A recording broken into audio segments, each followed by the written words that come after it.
మన తెలుగు దర్శకుల్లో దేవకట్టకు ఒక ప్రత్యేక స్థానం ఉంది. ఆయన తీసిన పొలిటికల్ డ్రామా ప్రస్థానం మూవీ ప్రతి ఒక్కరిని ఇప్పుడు మాయసభ అంటూ టీజర్ తోనే అందరి దృష్టిని ఆకర్షించిండు. తెలుగు రాజకీయాల్లో ఇద్దరు ఉదండ నాయకుల జీవితాల నుంచి స్ఫూర్తిగా తీసుకుని తీర్చిదిద్దిన ఈ సిరీస్ ఎలా ఉంది, ఎలాంటి వినోదాన్ని పంచింది అనేది మనము ఇప్పుడు ఈ రివ్యూలో తెలుసుకుందాం. ఇక స్టోరీ విషయానికి వస్తే, చిత్తూరు జిల్లాకు చెందిన కాకర్ల కృష్ణమ నాయుడు KKS పీజీ పూర్తి చేసి PhD చేసేందుకు యూనివర్సిటీలో చేరతాడు. విద్యార్థి రాజకీయాల్లో చేదు అనుభవాలు ఎదురైనా ఒక్కో అడుగు ముందుకు వేస్తూ రాజకీయాల్లోకి ప్రవేశిస్తాడు. మరోవైపు కడప జిల్లాకు చెందిన MS రామిరెడ్డి తండ్రి చేసే ఫ్యాక్షన్ గొడవలు ఇష్టం లేక వైద్య విద్యను అభ్యసించడానికి బళ్ళారి వెళ్తాడు. అనుకోని పరిస్థితుల్లో కృష్ణమనాయుడు, రామిరెడ్డి ఇద్దరు కలుస్తారు. ఆ తర్వాత చోటు చేసుకున్న పరిస్థితులు వాళ్ళను స్నేహితులుగా మారుస్తాయి. మరి కలిసి రాజకీయాల్లో అడుగుపెట్టిన వీరి పయనం ఎలా సాగింది, ప్రజలకు మేలు చేయడానికి వీరిద్దరూ కలిసి ఆడిన రాజకీయ చదరంగం ఏంటి, తెలుగువారి అభిమాన నటుడు రాయపాటి చంద్రశేఖరరావు రాజకీయ పార్టీ స్థాపించడానికి దారితీసిన పరిస్థితులు ఏంటి, ఆ తర్వాత జరిగిన పరిణామాలు తెలుగు రాజకీయాల్లో ఎలాంటి పేను మార్పులు తీసుకొచ్చాయి అనే ఇటువంటి విషయాలు తెలుసుకోవాలని అనుకుంటే మనం ఈ వెబ్ సిరీస్ ని చూడాల్సి. ఇక మొత్తంగా ఎలా ఉంది అంటే, ఈ వెబ్ సిరీస్ రియల్ స్టోరీస్ ఆధారంగా తీసిన ఈ వెబ్ సిరీస్ అయితే సూపర్ గా ఉందని చెప్పొచ్చు. ఎక్కడ మనకు బోర్ కొట్టకుండా ఈ వెబ్ సిరీస్ మొత్తం నడుస్తుంది. తప్పకుండా ఒకసారి అయితే చూడొచ్చు మనం. మరి ఓవరాల్ గా ఎలా ఉంది అనేది మన విశ్లేషణలో తెలుసుకుందాం. దానికంటే ముందు ఫ్రెండ్స్, మన ఛానల్లో OTTలో రిలీజ్ అయ్యే మంచి మంచి కంటెంట్ ఉన్న సినిమాలకు సంబంధించిన రివ్యూస్ రెగ్యులర్ గా వస్తూనే ఉంటాయి. మరి వాటి గురించి కనుక తెలుసుకోవాలని అనుకుంటే మన ఛానల్ని తప్పకుండా సబ్స్క్రైబ్ చేసుకోండి. అలాగే ఈ వీడియో నచ్చితే మాత్రం తప్పకుండా లైక్ కొట్టి చూడండి. ఇక వీడియోలోకి వెళ్ళినట్లయితే, తెలుగు చరిత్ర మలుపు తిప్పిన రాజకీయ లెజెండ్స్ జీవితాల ఆధారంగా ఇప్పటికే సినిమాలు చాలానే వచ్చినాయి. అందరికీ తెలిసిన ఆ కథను మరింత లోతుగా, కొత్తగా, కాస్త కాల్పనికత జోడించి ఆవిష్కరించాలంటే కత్తి మీద సామానే చెప్పాలి. ఈ విషయంలో దర్శకుడు దేవకట్ట, ఆయన టీం చాలా రీసెర్చ్ చేసి మాయసభను ఆవిష్కరించిందనే చెప్పొచ్చు.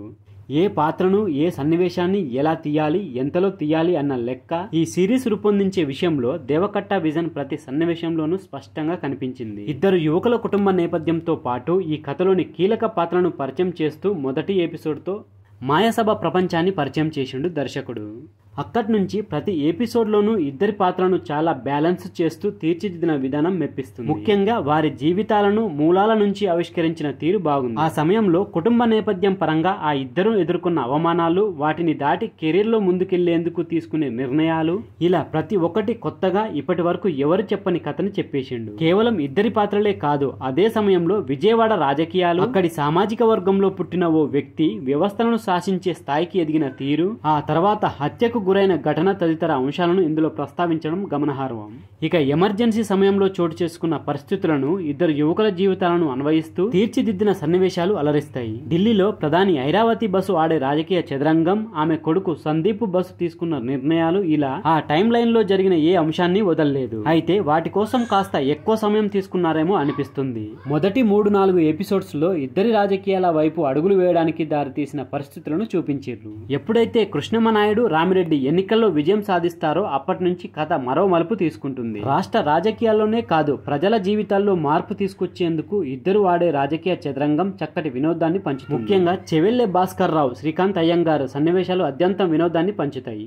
చివరి 2 ఎపిసోడ్లో కథ అయితే మరింత స్ట్రాంగ్ గా ఉంటుంది. తెలుగు రాజకీయాల్లో సువర్ణ అధ్యాయానికి బాటలు పడిన సంఘటనను దేవకట్ట చాలా నాటకీయంగా వీటిలో చూపించిండు. ఐరావతి బసు చర్య వల్ల తెలుగువాడి ఆత్మగౌరవం దెబ్బతినడం, సినీ నటుడు RCR వీర తెలుగు పార్టీని స్థాపించడం, ఆ నేపథ్యంలో వచ్చే సన్నివేశాలు ప్రతి ఒక్కరిని అలరి. తాను ఉన్న పార్టీ నుంచి తెలుగు వీర పార్టీలోకి కృష్ణమనాయుడు వెళ్లడానికి దారితీసిన పరిస్థితులు లాజికల్ గా చూపించిన తీరు. చివరి 10 నిమిషాల్లో కృష్ణమనాయుడు చేసే ప్రసంగం భావోద్వేగ భరితంగా ఉంటుంది. ఇక చివర్లో కంగ్రాట్స్ నాయుడు, ఇక మిగిలిన యుద్ధం నీకు నాకే అంటూ రామిరెడ్డి డైలాగ్ తో సిరీస్ ముగించి సీజన్ 2 ఉంటుందని చెప్పకనే చెప్పిండు. ఇద్దరు స్నేహితులు ఎలా శత్రువులు అయ్యారో తర్వాతి సీజన్ లో మరింత స్పష్టంగా చూపిస్తారేమో చూడాలి. ఇక కృష్ణమనాయుడుగా ఆదిపినిశెట్టి, రామిరెడ్డిగా చైతన్యరావు, RCR గా సాయి కుమార్ గారు బెస్ట్ చాయిస్ అనే చెప్పాలి ఈ వెబ్ సిరీస్ కి. మనకు ఎంతో సుపరిచితులైన ఆ రాజకీయ నాయకుల అనుకరణ, ఆహార్యాన్ని అలాగనే దించేసిర్రు. రాయలసీమ యాస, సాధారణ సమయాల్లో ఉన్నప్పుడు వాళ్ళ వ్యవహార శైలి ఎలా ఉంటుంది, వేదికలు, రాజకీయ ర్యాలీల్లో వారు ప్రసంగించే తీరు ఎలా ఉంటుందన్న విషయాలను బాగా పట్టుకున్నారు. ఇక మిగిలిన వాళ్ళు తమ పరిధి మేరకు నటించారనే చెప్పొచ్చు ఈ వెబ్ సిరీస్. ఇక టెక్నికల్ గా కూడా ఈ వెబ్ సిరీస్ సూపర్ గా ఉందనే చెప్పొచ్చు. ఇక ఫైనల్ గా చెప్పేది ఏమిటంటే, ఎలాంటి ఇబ్బంది లేకుండా చూడొచ్చు. అసభ్య సంభాషణలు లేవు, కానీ రక్తపాతం కాస్త ఎక్కువే. మొత్తం 9 ఎపిసోడ్స్లో ఒక్కొక్కటి సుమారు 45 నిమిషాలకు పైనే ఉంటుంది. సో ఫ్రెండ్స్, ఇది మాయాసభ వెబ్ సిరీస్కు సంబంధించిన రివ్యూ వీడియో. ఈ వీడియో కనుక మీకు నచ్చితే మన ఛానల్ని తప్పకుండా సబ్స్క్రైబ్ చేసుకోండి. అలాగే వీడియో నచ్చితే లైక్ కొట్టండి, కామెంట్ పెట్టండి, మీ ఫ్రెండ్స్కు షేర్ చేయండి. Thank you friends. మళ్ళీ ఒక మంచి వీడియోతో మీ ముందుకు వస్తా. అంతవరకు బాయ్.